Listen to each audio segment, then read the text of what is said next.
Karolo tsa bohlokwa tsa tumelo. 1.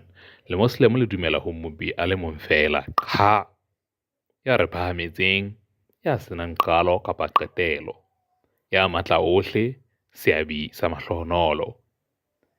Mopi ha ana ntate kapa mme, ha ana bara kapa baradi, ha a eso tswale mora kapa moradi, empa o bopile bara le baradi ba batho. Mohlala o phelang ke moprofeta Jesu, mora Maria, kgotso ya Mopi e be le yena.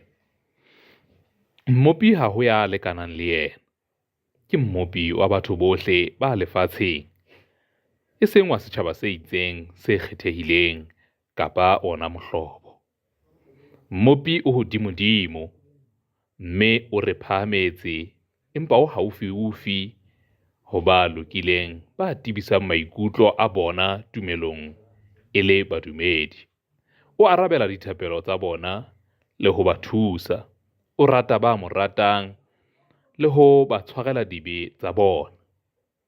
O ba fa kgotso, thabo, tsebo le katleho.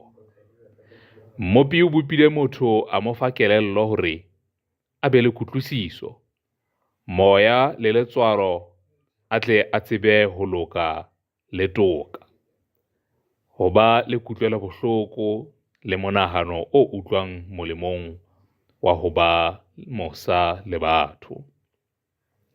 Ha re ka ra leka ho lekanya mosa wa Mopi ho rona, re tla hloleha hobane ha ona tokanyo.